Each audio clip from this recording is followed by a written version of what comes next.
যেটা আমাদের প্রতিটা মানুষের পক্ষেই করা সম্ভব, নিয়মিত করা সম্ভব। ইচ্ছা করলে সকালেও করা যায়, বিকালেও করা যায়, একা একাও করা যায়, দলবদ্ধভাবেও করা যায়, দিনেও করা যায়, রাত্রেও করা যায়। সুবহানাল্লাহ বলবেন না? এই আমলটা করে যদি কেউ মারা যায় ওই দিন বা ওই রাত্রে, সে জান্নাতে চলে যাবে, আল্লাহ রাসূল বলেছেন। সুবহানাল্লাহ। তাহলে সাবজেক্টের নাম আল্লাহ রাসূলের 7টি উপদেশ। কয়টি উপদেশ বলবো এবার? একটা একটা করে শুরু করে দিব, কিন্তু যারা আশপাশে অপেক্ষমান আছেন দ্রুত চলে আসুন। কথাগুলো বলার পরে অন্য আরেকজন আজকে বলবে কিনা আমি জানি না, সেই জন্য আমি যা বলতেছি আমার কাছ থেকে রেখে দেন। অন্যরা হয়তো এর চেয়ে সুন্দর বলবেন, কিন্তু এটা বলবেন কিনা আমি জানি না। এর চেয়ে সুন্দর কথা বলার লোকজন আসতেছে তো এখানে। শরীয়তপুরি কথাটা তো আরেকজনের সাথে বেশি মানায়, খুব সম্ভবত ওই ভদ্রলোকের কণ্ঠটাও ওই শরীয়তপুরের মতোই সুন্দর হবে, আমি আশা করছি। আর যুক্তিবাদী বলতে তো আমাদের দেশে একটা ফেমাস জনপ্রিয় একটি নাম, যে যুক্তিবাদী একসময় সারা বাংলাদেশে জনপ্রিয়তার সহিত ওয়াজ নসিহত করেছেন, তার মতোই আরেকজন যুক্তিবাদী হয়তো আসছেন, তিনিও মজার মজার কথা বলবেন।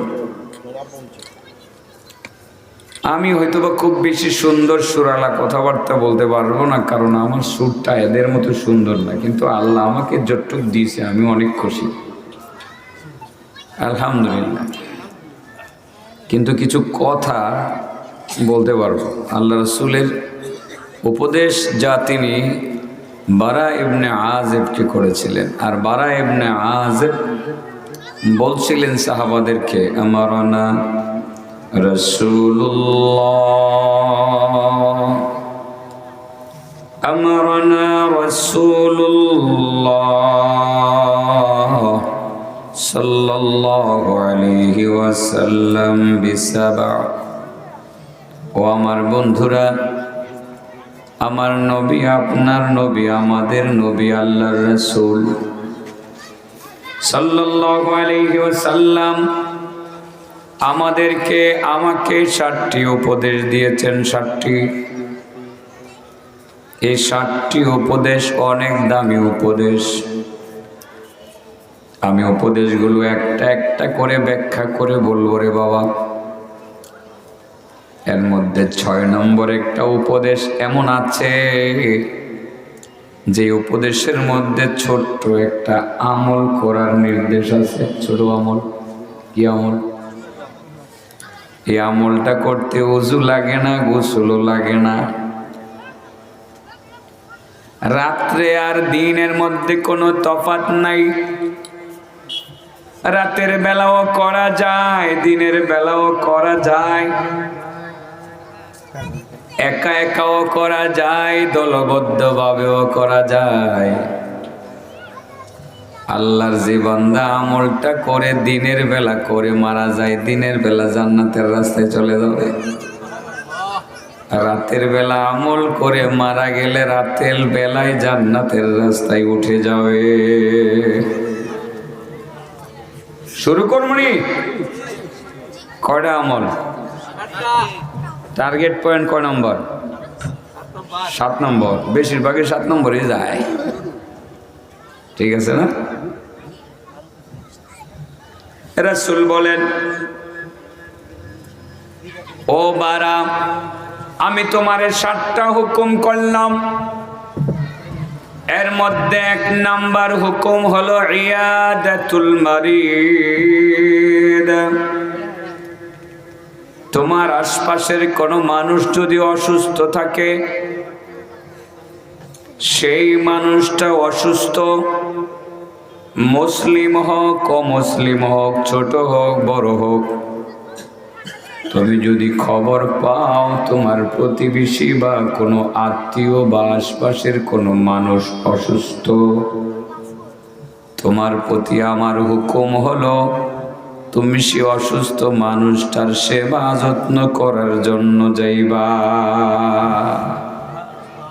এরকম হুকুম কয়টা? 7 নম্বরে কয়টা আমল আছে?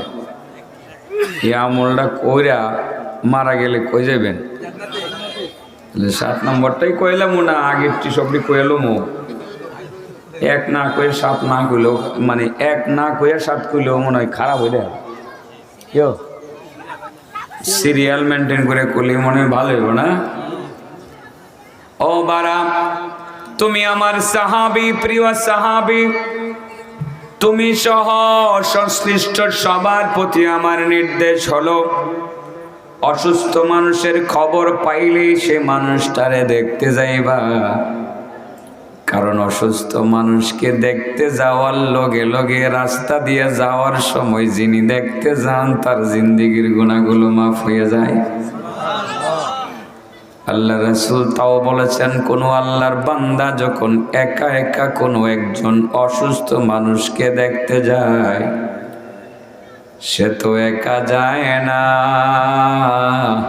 তার পিছনে 70,000 ফেরেশতা রওনা দেয়। আল্লাহর যে বান্দা অসুস্থ মানুষকে দেখতে যায়, এই 70,000 ফেরেশতা তার জন্য টানা টানা টানা 12 ঘন্টা পর্যন্ত দোয়ায়ে মাগফিরাত করতে থাকে। সকালবেলা যদি বাবা আপনি চলে যান একজন অসুস্থ মানুষের সেবা যত্ন করার জন্য, নিয়ত করলেন উত্তর ফেকা মারার একজন আমার পরিচিত মানুষ অসুস্থ, আমি তারে দেখতে যাব। রাসূল বলেন, তুমি একা রওনা দেও নাই, তোমার পিছনে রওনা দিয়েছে 70,000 ফেরেশতা। তুমি একজন মানুষের কল্যাণ কামনা করলাম, একজন মানুষের সুস্থতা কামনা করলাম, তোমার জন্য দোয়া করতে আছে মূলত 70,000 ফেরেশতা। তুমি একজন মানুষকে তার কল্যাণ চাইলা, তার যত্ন করলা মাত্র 1 ঘন্টা বা আধা ঘন্টা, তোমার জন্য দোয়া করবে 70,000 ফেরেশতা টানা 12 ঘন্টা। ফজরের পরে মাত্র আধা ঘন্টা একজন অসুস্থ মানুষের তুমি যত্ন করলা, এই ফজর থেকে সন্ধ্যা পর্যন্ত 70,000 ফেরেশতা টানা 12 ঘন্টা তোমার জন্য দোয়া করবে।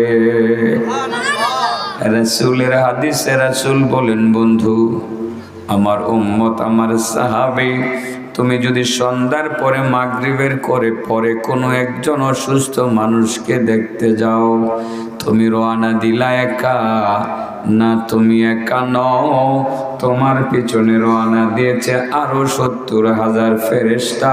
তুমি যত্ন করলা, সেবা করলা একজন অসুস্থ মানুষের 1 ঘন্টা বা আধা ঘন্টা, তোমার জন্য দোয়া করে 70,000 ফেরেশতা সকাল থেকে সন্ধ্যা থেকে সকাল পর্যন্ত টানা 12 ঘন্টা। অসুস্থ মানুষকে দেখতে যাওয়ার মধ্যে লাভ আছে না নাই?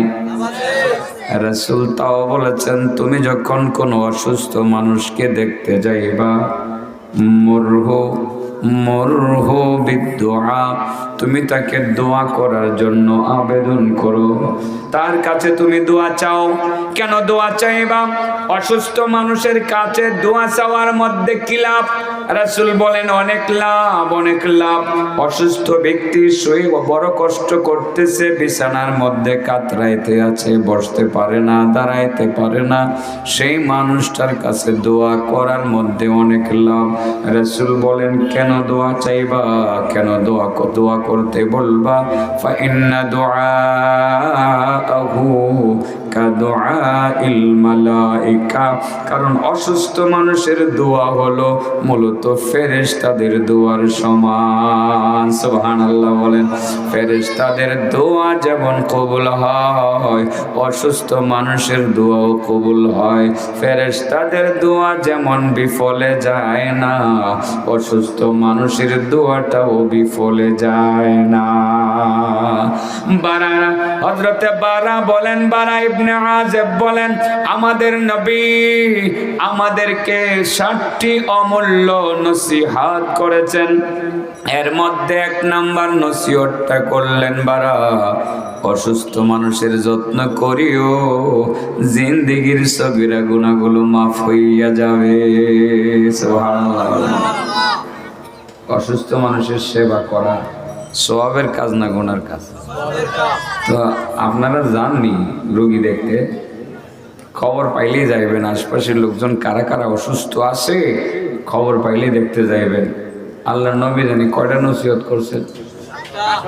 7 নম্বরে একটা আমল আছে, এই আমলটা একাও করা যায়, দলে দলেও করা যায়। উজু লাগে না? লাগে? এটা আবার দিনেও করা যায়, রাত্রেও করা যায়। যে ব্যক্তি এটা কইরা মারা যাবে, কই যাবে? এটাই তো টার্গেট না? আগেরটিও টার্গেট, ওই সবটিও টার্গেট। আমি যখন লাস্টেরটারে টার্গেট বানাই তখন অন্যরা কই লাস্টেরটা আগে কয় না, আগেরটি মনে হয় কোনো দামই নেই। আরে লাস্টেরটির তুলনায় আগেরটির দাম তো একেবারে কম না, কম কম না। হযরতে বারা বলেন, আল্লাহর নবী আমারে হুকুম করেছেন, 2 নাম্বার হুকুম, বারা তুমি যখন শুনতে পাও আশপাশের কোন মুসলমান মারা গেছে, পরিচিত হোক অপরিচিত হোক, ছোট হোক বড় হোক, যখন কোনো মৃত্যুর সংবাদ তুমি শুনবে, শোনার লগে লগে জানাজায় শরীক হওয়ার জন্য চেষ্টা করে শরীকটা হয়ে যাবে। জানাজার নামাজে শরীক হওয়া বড় নেকির কাজ, বড় ভালো কাজ, বড় পছন্দের কাজ আল্লাহর কাছে। রাসূল বলেন, মানিত্তাবা জানাজাতা মুসলিমিন ফালাহু আজরু কিরাতিন। সুবহানাল্লাহ বলেন। যে ব্যক্তি কোন মুসলমানের জানাজায় শরীক হইল, মাত্র জানাজায় গেল, 2 মিনিটে জানাজা শেষ হয়ে গেল, 4টা তাকবীরে শরীক হইল, আল্লাহু আকবার, আল্লাহু আকবার, আল্লাহু আকবার, আল্লাহু আকবার, মাত্র 4 তাকবীরের জানাজার মধ্যে শরীক হইল। জানাজার নামাজের মধ্যে শরীক হওয়ার লগে লগে তার আমল নামায় 1 কিরাত পর্যন্ত নেকি জমা হয়ে গেল। কয় কিরাত? যে ব্যক্তি জানাজা শেষ করে কবর পর্যন্ত সঙ্গে সঙ্গে যাবে, কবরে সামান্য একটু মাটি রেখে দিবে, মাটি দিবে দাফনের উদ্দেশ্যে। রাসূল বলেন, ফালাহু আজরু কিরাতাইন, তার আমল নামায় 2 কিরাত পর্যন্ত নেকি লিখে দেওয়া হবে। কয় কিরাত? শুধু জানাজা পড়লে 1 কিরাত, কবর পর্যন্ত গিয়ে কবরে সামান্য মাটি দিলে 2 কিরাত, ডবল কিরাত। কিরাত আবার কি জিনিস? কিরাত আবার কয় মন হবে, কয় সমন হবে, কয় কোটি মন হবে? রাসূল বলেন, কুল্লু কিরাতিন মিসলা উহুদিন, 1 কিরাত সম পরিমাণ হলো উহুদ পাহাড়। উহুদ পাহাড় অনেক বড়, প্রায় 9 কিলোমিটার লম্বা, 8 কিলোমিটার সামথিং, মানে প্রায় 9 কিলোমিটার লম্বা। লম্বায় যদি 9 কিলোমিটার হয়, যে পাশে হবে সেটা অন্তত পক্ষে 1-2 কিলোমিটার, ঠিক না ঠিক? উঁচা হইতে পারে 1 থেকে 2 কিলোমিটার। এত বড় উহুদ পাহাড় পরিমাণ নেকি আমল নামায় জমা হবে শুধু জানাজায় শরীক হলে। আবার কেউ কেউ ব্যাখ্যা করে বলেন, না এতটুকু না, উহুদ পাহাড় পরিমাণ সোনা দানা আল্লাহর রাস্তায় সাদাকা করলে যে নেকি হওয়ার কথা, ওয়ানলি একজন মুসলমানের জানাজার নামাজে শরীক হইলে ঠিক সেই পরিমাণ নেকি জমা হবে। আর যদি আল্লাহর বান্দা জানাজায় শরীক হওয়ার পরে কবর পর্যন্ত যায়, সামান্য একটু মাটি কবরের মধ্যে রাখে, সেই 1 কিরাত 2 কিরাতে রূপান্তরিত হয়ে যায়, ডবল কিরাত পর্যন্ত নেকি তার আমলনামায় জমা হয়ে যায়। সুবহানাল্লাহ বলেন। জানাজায় শরীক হওয়ার মধ্যে লাভ আছে না নাই? আল্লাহ রাসূল বারা ইবনে আযিবকে কয়টা হুকুম করেছিলেন? 7টি হুকুম। 1 নম্বর, বারা, তোমারে আমি মহব্বত করে 7টা হুকুম করলাম, প্রত্যেকটা হুকুম তুমি পালন করবে। 1 নম্বর, তুমি অসুস্থ মানুষের সেবা যত্ন করবে। আর 2 নম্বর হলো, যদি কোনো মৃত্যুর সংবাদ পাও তুমি সঙ্গে সঙ্গে জানাজার নামাজের জন্য রেডি হইয়া যাবে। বিষয়টা সামাজিক না? হ্যাঁ, ও আজ হইতাছে কিছু যদি হয় তাহলে একটু দিলের মধ্যে ঢুকাই না, দিলের মধ্যে একটু ঢুকাইয়া আমল শুরু করে দিয়েন। এটার নামই ইসলাম। এটার নামই কি? ইসলাম। কিন্তু ইসলাম আমরা ভুলে গেছি। মরে গেলে গেছে গা, কবর দিয়ে যাইতাম করে, সময় নাই। ঠিক আছে না? এ অসুস্থ আছে, মরে যাক না, হ্যাঁ লোক খারাপ, কথা বলছেন। এটার নাম ইসলাম না। ইসলাম বলে মুসলমান অসুস্থ দেখতে যাও, কাটটা কাফের একজন অসুস্থ তারেও দেখতে যাও। জানেননি আমার নবী ইহুদিরে পর্যন্ত দেখতে গেছে। কারে? ইহুদি গোলাম অসুস্থ হয়ে পড়ল, আমার নবী তার সাহাবাদেরকে সঙ্গে করে নিয়ে সেই ইহুদির বাড়িতে চলে গেলেন।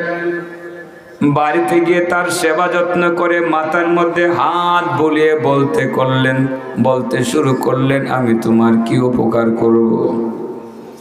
আমি তো তোমার কোনো উপকার করতে পারলাম না। তুমি ইহুদি, দীর্ঘদিন আমার খেদমত করেছো, কোনো উপকার আমি তোমার করতে পারলাম না। জীবনের শেষ প্রান্তে এসে গেছো, তুমি মৃত্যু শয্যায় শায়িত। আমি তোমারে দেখতে আসলাম, তোমারে একটা অনুরোধ করি, আমার অনুরোধটা তুমি রেখে দাও। যদি তুমি আমার অনুরোধটা রেখে দিতে পারো, আমি আল্লাহর কাছে তোমার জন্য সুপারিশ করব, আল্লাহ তোমারে মাফ করে দিবে। ওই ইহুদি, তুমি এবার পড়ো লা ইলাহা ইল্লাল্লাহু মুহাম্মাদুর রাসূলুল্লাহ। ইহুদি সেই কালিমা পড়ল না, মৃত্যু শয্যায় শায়িত বাবার চেহারার দিকে তাকাইয়া কেমন যেন বাবার কাছে অনুমতি প্রার্থনা করতেছিলেন। কথা বলতে পারে না, তার চোখের চাহনির মাধ্যমে বাবার কাছে অনুমতি প্রার্থনা করলো, আব্বু সারাটা জীবন তো মোহাম্মদের সাথে কাটাইলাম, মোহাম্মদ কোনোদিন আমারে জোর করে মুসলমান বানানোর চেষ্টা করে নাই। আমার মৃত্যুর সময় মোহাম্মদ, আমি ইহুদি হওয়ার পরেও আমারে দেখতে আসছে, সেই মোহাম্মদই আবার আমাকে এখন মুসলমান হওয়ার জন্য দাওয়াত দিতেছে। আব্বু তুমি যদি একটু অনুমতি দাও, আমি মোহাম্মদের কালিমাটা পয়রা লইতাম। কথা বলতে পারে না, চোখের চাহনির মাধ্যমে বাবার কাছে অনুমতি প্রার্থনা করলেন। বাবা তার সন্তানের মনের ভাষা বুঝতে পারলেন, বুঝতে পেরে সাথে সাথে সন্তানের দিকে তাকিয়ে বললেন, বাবারে ইত্তাবি আবুল কাসেম, তুমি মুহাম্মদের অনুসরণটা করে ফেলতে পারো। সেই ছেলেটার সাথে সাথে বলে নিল লা ইলাহা ইল্লাল্লাহু মুহাম্মাদুর রাসূলুল্লাহ। এই কালিমা পড়ে যখন মুসলমান হয়ে গেল বা কালিমা শাহাদাত পড়ল, আশহাদু আল্লা ইলাহা ইল্লাল্লাহু ওয়া আশহাদু আন্না মুহাম্মাদান আবদুহু ওয়া রাসূলুহু। এই কালিমা পড়ে মুসলমান হয়ে গেল। আমার নবী কি চমৎকার একটা বক্তব্য দিলেন, আলহামদুলিল্লাহিল্লাযী আনকাযাহু মিনান নার। সমস্ত প্রশংসা তো ওই আল্লাহ, যে আল্লাহ এই মুহূর্তে ওই ছেলেটাকে জাহান্নাম থেকে মুক্তির ব্যবস্থা করে দিয়েছেন। তার থেকে আমরা কি বুঝলাম রে বাবা? শেষ ভালো যার, সব ভালো তার। জীবনের শেষ প্রান্তে যদি জীবনের শেষটাকে ভালো করতে পারি, সারা জীবন তো অন্যায় করলাম, অবিচার করলাম, মিথ্যা বললাম, ধোঁকাবাজি করলাম, করলাম, এখন যদি নিজের জীবনটাকে সত্যের উপরে সাজাইতে পারি, শেষটা যদি ভালো করতে পারি, শেষ ভালো যার সব ভালো তার, সেই হিসাবে আল্লাহ আমাদের নাজাতের ব্যবস্থা করবেন, জাহান্নাম থেকে মুক্তির ব্যবস্থা করে জান্নাতের উপযুক্ত বানাইবেন। ঠিক না বেঠি? টার্গেট পয়েন্ট কয় নম্বরও? 7 নম্বরে একটা আমল আছে না শুধু, এটা করলে কোন সময় করুন লাগে? এটা যে কোনো টাইমে। হ্যাঁ, এটা একা একাও করা যায়, দলে দলেও দলবদ্ধভাবে করা যায়। এটা করে মারা গেলে কোন জায়গায় যাবেন? এনে তো যাইতাম, ঠিক আছে না? রুমালটা দেখবে না, খুব ঠান্ডা লাগতেছে আমার। দেবর রেকর্ডে গেছে কেন? এটা দিব রুমালটা দেবে, এটা কইছি এটা কাটটা দিও, এটা আমার লোক দিকে আরে তো তুই কইছি এটা কাটটা দিও, বুঝছো? কয়টা ফিট করছে দেখেন, এনো দুইটা এনো একটা 5টা ফিট করে থুয়ে দিছে। যা কমু তাই দিব, আর চাইরা তুমিও চাইরা দিবা, চাইরা দিও, কিন্তু এটা যে এই কথাটা কেটে দিও। কাটতারও নি নাকি? এটা নি করতারও? আচ্ছা কেটে দিও, যাক। না কাটলে ভাইরাস, ভাইরাল না ভাইরাস কিটা? আল্লাহ নবীর উপদেশ, দামি দামি উপদেশ না? 1 নম্বর রোগী দেখতে যাইবেন নি? 2 নম্বর জানাজার খবর পাইলে যাইবেন নি? যাইবেন। গেল গা আপনার 2টা, ঠিক আছে না? না ফায়দার কোনো কথা আমার বাকি রয়েছে? আমি যে কি কইতাছি সব তো আমি নিজেও জানি না, সব বুঝে গেলে কইতাছি। 3 নম্বর নবী বলেন, আমার সাহাবী বারা, ও বারা, তোমার প্রতি আমার 3 নম্বর হুকুম হলো, তুমি যখন শুনবা কোনো মুসলমান হাঁচি দিয়েছে, হাঁচি দিয়ে মুসলমান আলহামদুলিল্লাহ বলেছে, তুমি সাথে সাথে হাঁচির জবাব দিতে গিয়ে বলবা ইয়ারহামুকাল্লাহ। এই হাঁচির জবাব দেওয়াটা আমার আল্লাহর বড় পছন্দের কাজ, ঠিক না বেঠি? হাঁচি দিয়ে কি বলতে হয়? আলহামদুলিল্লাহ। হাঁচি দিলে কি বলতে হয়? আলহামদুলিল্লাহ। যারা শুনবে তারা কি বলবে? ইয়ারহামুকাল্লাহ। এটা আমার আল্লাহর বড় পছন্দের কাজ, কারণ হাঁচির জবাব সর্বপ্রথম আমার আল্লাহ নিজে দিয়েছেন। কারণ আদম আলাইহিস সালাতু ওয়াস সালামকে যখন আমার আল্লাহ পয়দা করছিলেন, নিজের হাতে মাটি দিয়ে পয়দা করার পর তার ভিতরে যখন রূহ দিছিলেন, রূহ দেওয়ার পরে তিনি প্রথমে কিন্তু একটা হাঁচি দিছিলেন। কি দিছিলেন? হাঁচি দিয়ে নিজে নিজে বলছিলেন আলহামদুলিল্লাহ, আলহামদুলিল্লাহ। আমার আল্লাহ বড় খুশি হয়ে গেলেন। খুশি হইয়া কয়, কি ব্যাপার রে ফেরেশতারা, শুনুনি, আমার বান্দা আদম যারে আমি বড় মায়া করে বড় মহব্বত করে পয়দা করছি, তোমরা তো নিষেধ করছিলাম আদম পয়দা করার জন্য, তোমরা বারণ করেছিলাম, তোমরা বলেছিলে আদম পয়দা করার কোনো দরকার নাই, তারা ফিতনা করবে, গন্ডগোল করবে, মানুষ মারবে, হানাহানি করবে, কানাকানি করবে, আদম পয়দা করার কোনো দরকার নাই। ফেরেশতারা তোমরাই তো বলছিলা। এখন দেখুনি আদম রে মাত্র আমি পয়দা করলাম, রূহটা দেওয়ার লগে লগে হাঁচি দিল, হাঁচি দিয়ার সাথে সাথে আলহামদুলিল্লাহ বলল, আলহামদুলিল্লাহ বলল। আমার আল্লাহ আদমের প্রতি খুশি হইয়া আদমকে ডাক দিয়ে বলেন, আদম তুমি যে আলহামদুলিল্লাহ বললা, হাঁচি দিয়ে তুমি দোয়া পড়লা, তোমার হাঁচির জবাব দেওয়ার মতো মানুষ এখনো পর্যন্ত পৃথিবীতে আমি আর পয়দা করি নাই। মানুষ নাই, মাত্র আদম একা আছে, আর কেউ নাই। ও আদম, তোমার হাঁচির জবাবটা কে দিবে? তোমার হাঁচির জবাব দেওয়ার মতো কোনো মানুষ নাই, সেই জন্য আমি নিজেই তোমার হাঁচির জবাবটা দিয়ে দিলাম। ইয়ারহামুকাল্লাহ ওয়ালিহাদা খালাকতুকা ইয়া আদম। ও আদম, তুমি আলহামদুলিল্লাহ বলবা, আমার শুকরিয়া আদায় করবা। এই আশা রেখে তো মূলত তোমারে আমি পয়দা করলাম। তোমার হাজির জবাব দেওয়ার মতো কোনো মানুষ নাই, আমি আল্লাহ নিজে তোমার হাজির জবাব তাইয়ার হামুকাল্লাহ বলে দিয়ে দিলাম।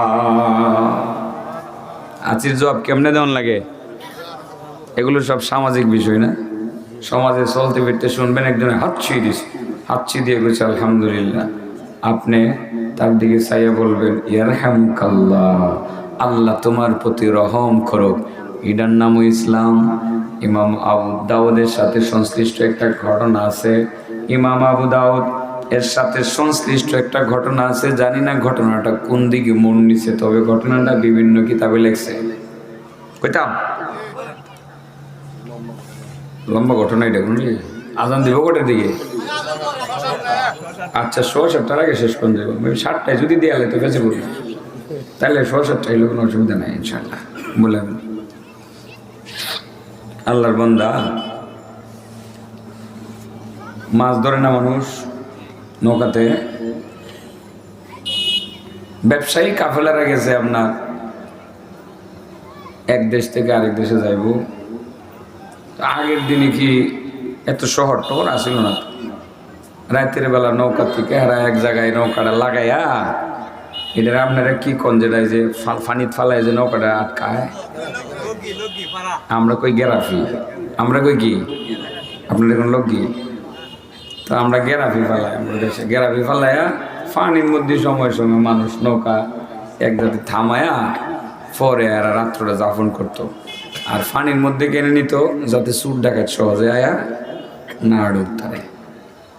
আবার কোন কোন এলাকার পাশে গেলে ওই এলাকার বিশ্বস্ত পরিচিত বাড়ি থাকলে বাড়ির মধ্যে ব্যবসায়ী কাফেলারা নৌকা থামাইতো আগে। এখন তো দেখি না, এখন তো আসলে বর্ষা আর বন্যা প্রতি বছর হয় না। আমার বাড়িটা একদম মেঘনার একটা শাখার পাশে, আমার গ্রামের বাড়ি ব্রাহ্মণবাড়ি সরাইলে। তো আমাদের থেকে সিলেট অঞ্চল হইয়া এদিকে আখাউড়া টাকাওড়া আছে, ইন্ডিয়ার অনেক বর্ডার আছে। আগে চোরাই পথে অনেক মালামাল ইন্ডিয়া থেকে আসতো, বৈধভাবে আসতো অবৈধভাবে আসতো। নৌকাগুলো রাত্র হয়ে গেলে বেশিরভাগ বড় বড় নৌকা আমাদের বাড়ির পাশে আইসা থামায়া পরে এখানে থাকতো, রাত্র যাপন করতো, নৌকার মধ্যে রান্না বান্না করে খাইতো। এখানে থাকার কারণ হইলো যে এখানে থাকলে এই বাড়ি ডিঙ্গাইয়া সুর ডাকা দিত না, মানে আমাদের বাড়ির উপরে এই বাড়ি দিয়ে সুর ডাকাত সহজে আইতো না। আমার বাবার একটা প্রভাব ছিল, আমার বাপের নাম শুনলে সুর ডাকাতরা বই পেতো আর কি, যে মাইরা লেবো একবারে মাইরা লেবো দুইটা। তো এই জন্য আমাদের বাড়ির পাশে এসে নৌকাগুলো থামতো, নিরাপত্তা বোধ করতো তারা এখানে। এটা হলো আপনার যে বর্ষাকালে সেই নমুনাটা একটু বুঝাইলাম আর কি। এরকম এক ব্যবসায়ী কাফেলা ব্যবসার উদ্দেশ্যে এক দেশ থেকে আরেক দেশে যাবে, তারা এবার নৌকা থামাইল একটা চরে, ভাবছে যেহেতু সাগরের মাঝে চর, এই চরের মধ্যে তো আর সুর ডাকাতে আসতে পারতো না, বুঝছেন না? আল্লাহু আকবার। দেখেন কোন আমলটারে আল্লাহ পছন্দ করে কারে কেমনে জান্নাত দিয়ে এলাম না কেমনে করবেন, বুঝেন না? আল্লাহ কার কোন আমলটা পছন্দ করে আল্লাহ তারে মাফ করে দেয়, আপনি বলবেন কিভাবে? একটা আমলে যদি আল্লাহর কাছে পছন্দ হয়ে যায়, আল্লাহ এই ওসিলায় আপনারে আমারে মাফ করে দিতে পারে, পারে কি পারে না? আমি তো 7টা আমলের কথা বলতেছি, একটাই শুরু করেন না আজ থেকে। ওই ব্যবসায়ী কাফেলার লোকজন চরের মধ্যে নৌকা থামায়া, নৌকার মধ্যে কেউ ঘুমাইতেছে, কেউ তাহাজ্জুদ পড়তেছে, কেউ জিকির করতেছে, বুঝেন না? এর মধ্যে নৌকা যখন তারা থামাইছে, সাগরের মধ্যে বা নদীর মধ্যে জেলেরা মাছ ধরে কিন্তু টাইম বুঝে, এরা কোন সময় কোন টাইমে মাছ বেশি ধরা পড়ে। ছোট ছোট নৌকা দিয়া কফি বাতি হারিকেনের বাতি জ্বালায় সাগরের মধ্যে মাছ ধরতে গেছে অনেক জেলেরা। আর এনে নৌকার ভিতরে কিছু লোক ছিল যারা ঘুমায় না, কেউ তাহাজ্জুদ পড়ে, কেউ সজাগ। এর মধ্যে এক বান্দা বাইরে বুঝে জিকির আজকার করতেছে, ওই জিম জিম রিম রিম করে বাতি জ্বলতেছে সাগরে, নৌকাতে এক লোকে কি ধরতেছে, মাছ ধরতেছে। হ্যাঁ, রাতের বেলার আওয়াজ না, রাতের বেলার আওয়াজ কিন্তু অনেক দূরে যায়। তো এই বেচারা মাছ ধরতেছে, হঠাৎ করে কয় হেচ্ছি, কি কয়, হাসি দিছে আর কি। হাসি দেওয়ার পর দেখা গেল যে আপনার এই আওয়াজটা এসে পড়ছে চর। আল্লাহর এক বান্দা যে আবাদত করতেছে শূন্য লাগছে, শূন্য কয় হাসির জবাব দেওয়া না শূন্য মুসলমানের হক। এইবারটা যে হাসি দিছে আলহামদুলিল্লাহ বলছে, এখনো পর্যন্ত কেউ ইয়ার হামুকাল্লা বলে নাই। আমি যে এত শুনছি, আমি ইয়ার হামুকাল্লাটা বলে দিয়ে আসি। কেমনে বলবো, যাইব কেমনে? বড় নৌকা তো লাগাই থই দিছে, তো ছোট ছোট অনেক নৌকা আছে এনে, কথা বলছেন না, যারা আরেকটু পরে মাছ ধরতে নামবে। একটা দিকে উঠেছে ভাই আমার, ওই যে নৌকাটা দেখা যায় হারিকেনের বাতি জ্বলতেছে, হেন লিয়ে যাইবা। না না পারতাম না, কবাই টেহা দিলে নিবানি, কয়টা দিবা? কয়টা লাগবো? আমারে একদিন আর দিতে হইব, একদিন হাম বা একদিন আর একদিন হাম দিতে হইব। একদিন হাম কিন্তু টাকা একেবারে কম না, একদিন হাম কিন্তু অনেক টাকা, অনেক টাকা, ঠিক আছে না? তৎকালীন সময়ের কথা বলতেছি।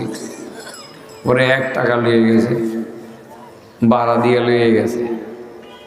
আল্লাহু আকবার, আল্লাহু আকবার। এবার নৌকা বাইতে বাইতে এই বেচারার কাছে গেছে, বেড়া হাঁচি দিছিল, আধা ঘন্টা হয়ে গেছে। কত ঘন্টা? আধা ঘন্টা। এই বেড়া আল্লাহর ওলি নৌকা বাইয়া বাইয়া আধা ঘন্টা পরে কাছে গিয়া কয় ইয়ারহামুকাল্লাহ। আল্লাহর বান্দা এবার কয় কিরে বেড়া এটা খেড়া, কবে আমি সুবহান, কবে আমি আলহামদুলিল্লাহ বললাম হাঁচি দিয়া? আল্লাহর পাগল কেডা এডা এলো রে, এডা এত দূরে আয়সা প্রায় আধা ঘন্টা পরে কাছে আয়সা কয়ার হামকাল্লাহ, হাঁচির জবাব দিল।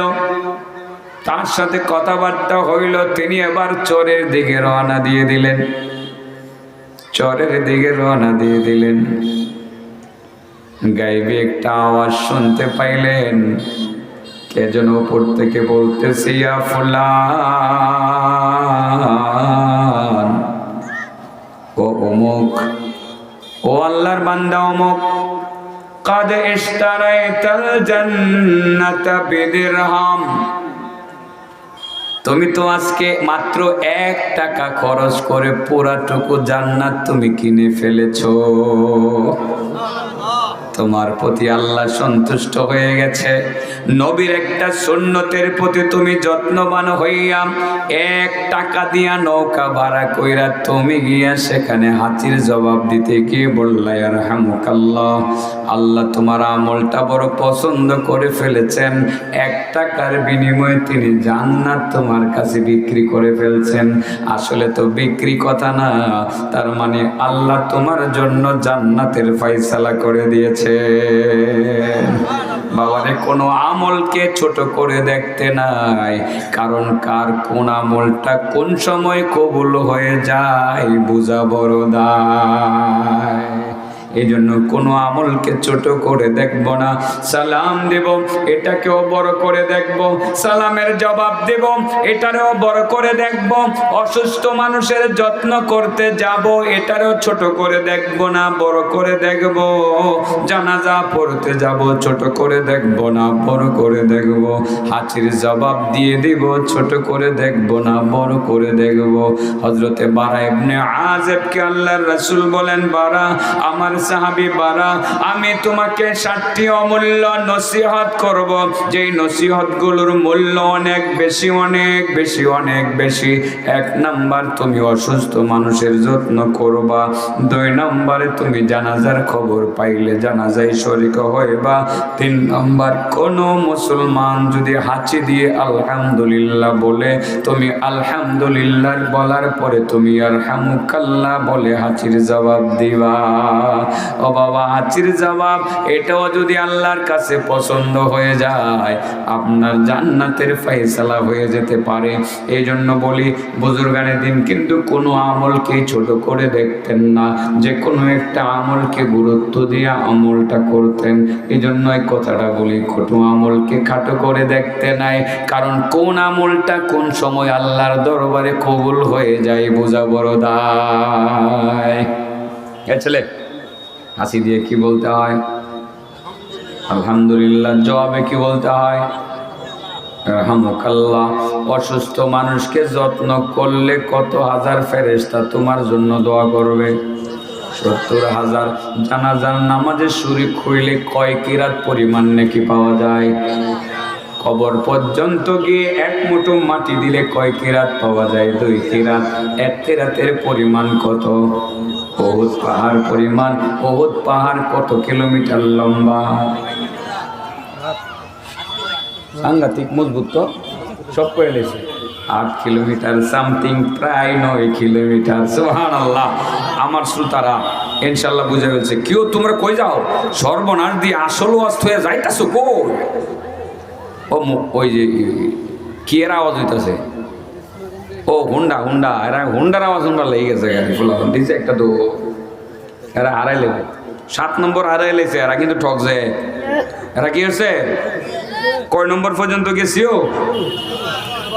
হ্যাঁ, আল্লাহর নবী বলেন, আমার সাহাবী বারা, ও আমার সাহাবী বারা ইবনে আযিব, তোমার প্রতি আমার 4 নাম্বার হুকুম হইল, সব সময় তুমি দুর্বলদের পক্ষে থাকবা, অসহায় গরিব মিসকিনদের পক্ষে থাকবা, তাদেরকে সাহায্য করবা, দুর্বলদেরকে বেশি বেশি সাহায্য করবা, তাদের পক্ষে দাঁড়াইবা, তাদের সাহায্যের জন্য দাঁড়াইবা। কারণ দুর্বলদেরকে সাহায্য করলে আল্লাহ খুশি হয়। আর যারা দুর্বলদেরকে সাহায্য করবে না, তাদের আর্তনাদ চিৎকার শোনার পরেও তাদের পাশে দাঁড়াবে না, কবরের মধ্যে বিশেষ একজন ফেরেশতা তারে পিটাইবো, হাড্ডিগুলা গোড়া করব। পরিষ্কার হাদিসের মধ্যে উল্লেখ আছে, পরিষ্কার হাদিসের মধ্যে উল্লেখ আছে, ফেরেশতা এমন ভাবে মার দেবে, মারতে মারতে হাড্ডি গোড়া করবে, মাথাগুলোকে মাথাকে চূর্ণ বিচূর্ণ করে ফেলবে। আল্লাহর বান্দা বলবে, ভাই ফেরেশতা তুমি আমারে মারো কেন? তুমি আমারে মারো কেন? কোন কারণে মারতেছো? আমার কি অপরাধ? আমার অপরাধটা কি তুমি একটু বুঝাইয়া বলো। আমি তো নামাজ পড়তাম, আমি রোজা রাখতাম, আমি 3 বার হজ করেছি, 100 কোটি টাকা যাকাত দিয়েছি, তারপরেও তুমি কেন আমারে মারতেছো? মারার কারণগুলো বলো। ভাই ফেরেশতা তোমার কি দয়া হয় না? কোনো মায়া হয় না? ফেরেশতা তখন বলবে, না আমার কোনো দয়া নাই, আমার কোনো মায়া নাই। দয়া মায়া থাকলে আমি মারতে পারতাম না। তবে ভাই আমারে মারতেছো কেন? মারতেছো কারণটা যদি বলতাম, সেই ফেরেশতা উত্তর দেবে, আল্লাহর বান্দা কয়েকটা কারণে তোমারে মারতেছি। এর মধ্যে একটা কারণ হলো, কত নিরীহ মানুষ, দুর্বল মানুষের চিৎকার তুমি শুনেছো, নির্যাতিত নিপীড়িত মানুষের চিৎকার শুনেছো, তুমি তো তাদের সামনে এগিয়ে যাও নাই, সাহায্য করার জন্য এগিয়ে যাও নাই। কত মানুষের আর্তনাদ শুনেছো, তুমি সাহায্য করার জন্য তার পাশে দাঁড়াও নাই, তার পক্ষে কথা বলো নাই। সেই জন্য আজকে তোমারে মোড়াইতেছি, মারতে মারতে হাড্ডি গুঁড়া করবো, মাথা পর্যন্ত শেষে ফেলবো। এই আক্রমণ তোমারে করতে থাকবো টানা কিয়ামত পর্যন্ত, তোমার মাথা ফাটামো, তোমার হাড্ডি গুঁড়া করবো। এই শাস্তি তোমার বিরুদ্ধে চলতে থাকবে, অবিরাম চলতে থাকবে, কিয়ামত পর্যন্ত চলবে, একটা সেকেন্ডের জন্য থামবে না। নাউজুবিল্লাহ বলেন। কবরের আযাবের স্পেশাল কয়েকটা কারণের মধ্যে অন্যতম একটা কারণ হলো দুর্বলদের পক্ষে সাহায্যের হাত না বাড়ানো। বাবা আমাদের দেশে এখন জোর যার মূল্য তার, তেলের মাথায় তেল ডালে। কিসের মাথায় তেল ডালে? ওই ফেরেশতা বলবে, তুমি দুনিয়াতে তেলের মাথায় তেল ডালছিলা। তুমি শক্তি সামর্থ্য যাদের ছিল, সমাজে প্রভাব যাদের ছিল, সমাজে অর্থশালী সম্পদশালী যারা ছিল, তারা অন্যায় করলেও তাদের পক্ষে থাকছো। তুমি তেলের মাথায় তেল ডালছো, গরিবদেরকে সাহায্য করো নাই, সেই জন্য তোমার পিটানো হইতেছে। বাবা তেলের মাথায় তেল ডালবেন না। সত্যি সমাজে যেই লোকটা দুর্বল, যার প্রতি মানুষ নির্যাতন করতেছে, তার বাড়িটা আরেকজনে দখল করতেছে, যেই লোকটা দখল করতেছে সে হইল নেতা। নেতার বিরুদ্ধে কথা বললে বড় সমস্যা, আপনি বলেন না। বাবা আপনি কাজ করবেন, একা বলবেন না, শাহিন মাস্টারকে সঙ্গে লয়ে লইবেন, আরো 4-5 জন লয়ে গিয়ে সেই নেতারে বলবেন, নেতা তুমি ঠিক করতেছ না, এই লোকটা গরিব, তুমি তুমি তার বিটা কেন দখল করতে যাচ্ছ? তুমি তার বাড়িঘর কেন দখল করতে যাচ্ছ? তোমার শক্তি আছে, পাওয়ার আছে, তুমি পাওয়ার দলের সদস্য, তোমার কাছে টাকা আছে, পয়সা আছে, পুলিশ তোমার পক্ষে কথা বলবে, কিন্তু গ্রামের সাধারণ মানুষ আমরা যারা আছি নেই নীতিতে বিশ্বাসী, আমরা কিন্তু তোমার পক্ষে নাই, ওই অসহায় গরিব এতিম মিসকিন মানুষটার পক্ষে আছি। বাবা, আপনি যদি সেই লোকটার উপকারটা করতে পারেন, আল্লাহ বলেন যে আমি তোর লোকে আছি, আমি তোদেরকে সাহায্য করব। পাশাপাশি 10 বছরের ইতিকাফের নেকি আল্লাহ সবার আমলনামায় দিয়ে দিবে। গ্রামে এই জিনিসটা বেশিও, গরিবের পক্ষে মানুষ নাই, ঠিক আছে না? আমি গরিবের পক্ষে আছি, তেলের মাথায় তেল ডালি না, কোনো সময় না। যারা ধনী আছে, ধনী তো ধনী, যারা এরা তো সালাম দিব, এরা যদি বালাগাম করে সালাম দিতাম না। তার মানে এই না যে ধনী মানুষের জিতায় দিয়ে আমি গরিব মানুষটার বিপক্ষে চলে যাবো, এমনটা যাতে না হয়। আমি কেন, আপনারা কেউ সেই কাজটা করবেন না। আল্লাহ রাসূল বলেছেন, বারা, তোমার প্রতি আমার 4 নম্বর হুকুম হলো, তুমি গরিব এতিম মিসকিন দুর্বলদের পক্ষে সবসময় সাহায্যের হাত বাড়িয়ে দেবা, আর বাড়িয়ে দিলে 10 বছরের ইতিকাফের নেকি তুমি পাইয়া যাইবা। ও চাচা, রমজানে ইতিকাফ করেন? জীবনে করছে? সারা জীবনে মিল্লা কয়দিন হইব? 100 দিন, 500 দিন হইব? হইতো না। আপনি তো 10 বছরের ইতিকাফের নেকি পাইবেন যদি পাশের বাড়ির নিরীহ মানুষটার পক্ষে আপনি দাঁড়ায় যান।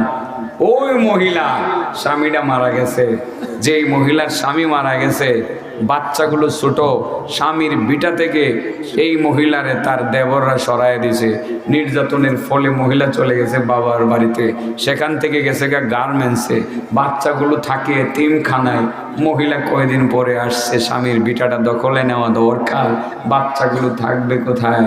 আয়েশা বলছে দেবর রে, কিরে ভাই, আমার বাচ্চার বিটাটা দিয়ে দে।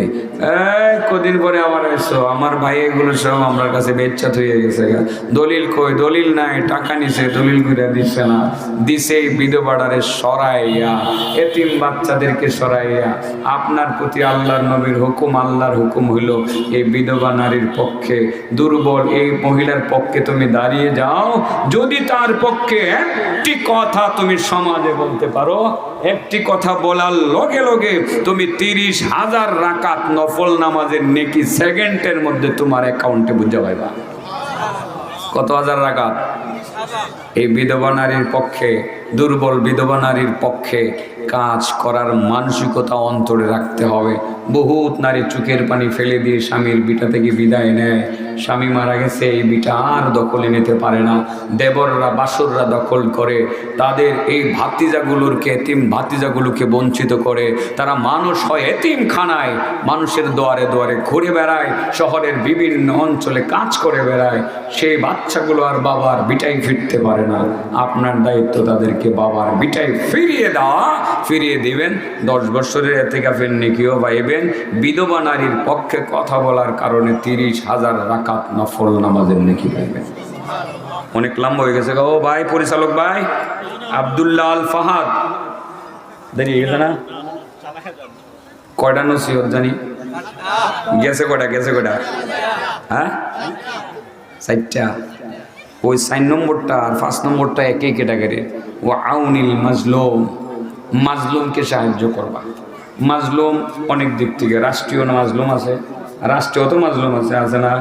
রাষ্ট্রীয় মাজলুম কারা? যারা বিনা অপরাধে জেলে আছে, যারা বিনা অপরাধে, জীবনও সে অপরাধ করছে না, জেলে মামলা দিয়ে দিয়েছে, চিটাগাং গিয়ে গাড়ি ঘুরাইছে, বেড়া কুত্তাদি বাসার মধ্যে নাক ডাকে ঘুমায়, চিটাগাং গিয়ে বলে গাড়ি ঘুরে থুয়েছে, মামলা একটা দিছে, মামলা খাইয়া এখন জেলে। এবারটা কি মাজলুম না? তার পক্ষে 2-1টা কথা বলা, সাহায্যের হাত বাড়িয়ে দেওয়া, ছেলে মেয়েদের প্রতি সাহায্যের হাত বাড়িয়ে দেন, কারণ সে তো মাজলুম, সে অন্যায় না করে জেলে গেছে, তার মামলা থেকে মুক্তির জন্য, আইনি লড়াই করার জন্য আর্থিক সাহায্য দেন। আপনারা চাঁদা উঠাইয়া, টাকা দিয়া তার মুক্তির ব্যবস্থা নিশ্চিত করেন। এটা যদি করতে পারেন, আল্লাহ বলেন তুমি যতদিন আমার বান্দার সাহায্যে থাকবা, আমি ততদিন তোমার সাহায্যে থাকবো। ওয়াল্লাহু ফি আউনিল আবদি আব্দি মা কানাল আব্দু ফি আউনি আখিহি। হাদিসটা মনে এরকম, যতক্ষণ আল্লাহর বান্দারা অন্য মানুষের সাহায্যের মধ্যে লিপ্ত থাকবে ততক্ষণ তার প্রতি আল্লাহর সাহায্য নাজিল হইতে থাকবে। সুবহানাল্লাহ। ইনশাআল্লাহ সাহায্য করবেন তো? কটা গেছে? হ্যাঁ, আল্লাহু ফি আউনিল আব্দু ফি আউনি আখিহি। এবার একটু ব্যস্ত লাগ দিই মারে, আমার বুড়া হয়েছে না বয়স হয়েছে না, হুজুরে কইছে আমার দাড়ি বলে ভাগতাছে, আইসি বলে কইছে কমান যে বুড়া ও মাথার চুল দিয়া, আর আপনি তো বুড়া হইতেছেন দাড়ির চুল দিয়া, কইছে কিনা ভুল কিছু হইতেই পারে নাকি, মানুষ তো নাকি, মানুষের ভুল হইতো না? ওই শুরুতে যে কিছু ভুল হয়েছে কিনা আমি কইতারি না, এই সময় কইতে পারতাম না মাথার কথা আমি কিছু কইছি। কয়টা অমূল্য নসিহত? 7 নম্বরটাই তো আসলো, এটা তো আজকে ওই কামান করে নেবেন। আল্লাহু আকবার। 6 নম্বর, ওয়া ইবরাইল মুকসিম। নবী নির্দেশ দিলেন যে ইবরাইল মুকসিম, কেউ যদি কোনো কসম করে ভালো কাজ করার, তার কসম পুরা করার ক্ষেত্রে তার একটু সাহায্য করো। সে কসম করছে, আল্লাহর কসম আমি আর নামাজ ছাড়বো না। রাসূল বলেন সে যাতে নামাজ না ছাড়ে তার এক্ষেত্রে সাহায্য করো। সে নামাজ ভুলে গেলে তার একটু মনে করায় দাও ভালো কাজ। কসম যদি কেউ করে ভালো কাজে, এই কসম পুরা করার জন্য তারে কি করো? সাহায্য করো। কয়টা গেল? 6টা গেছে কেনা? 7 নম্বরটা কি আজকে কমু না? আগামী বছর দাওয়াত দিলে আবার কই তুই যাবো আজকে কইলাম। 7 নম্বরটা করতে রাত দিন লাগে না, ঠিক আছে না? একাও করুন যা, দলে দলেও করুন না। উজু গুসুল লাগে, এটাও লাগে না। এটা করে আর দিনের বেলা করে মারা গেলে কই যাবেন? জান্নাতে যাবেন। এটা করে রাতের বেলা মারা গেলে কই যাবেন? 7 নম্বর হইল ইফশাউস সালাম। আল্লাহ রাসূল বলেন, বারা সারা জীবন মনে রাখবা, মুসলমানের গুরুত্বপূর্ণ একটা কাজ হলো নিজে সালাম দেওয়া, সালামের প্রচলন সৃষ্টি করা। সুবহানাল্লাহ। এটা আবার কি আমল? আল্লাহ রাসূলের সাহাবী থেকে আরেকটা হাদিস, মান সাল্লামা আরবাঈনা রাজুলান ফি জামাআতিন আও ফুরাদা লাইলান আও নাহারা ফামাতা যালিকাল ইয়াওম দাখালাল জান্নাহ। সুবহানাল্লাহ বলেন।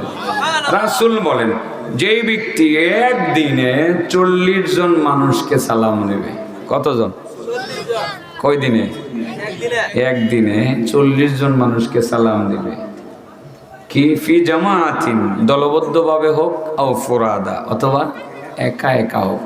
দলবদ্ধভাবে হোক মানে একখানে গিয়ে দেখেন শ্বাসটলে 20-25 জন বসে রয়েছে, একটা সালাম দিলেন 25টা হয়ে গেছে। কটা হয়েছে? আরেক কানো গেলেন সালাম গিয়ে দেন 15 জন বয়ে রয়েছে, একটা সালাম দিলেন 14 জন বয়ে রয়েছে, 39টা হয়ে গেছে। কয়টা হয়েছে?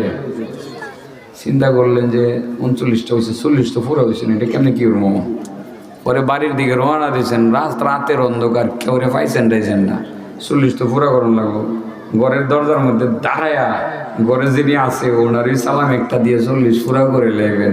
ঘরে কেটা তাইও আপনাদের বাড়ির যিনি তাহে ওনারেও একটা সালাম দিয়ে লেবেন, তা তো কত হইলো? 40 হইলো।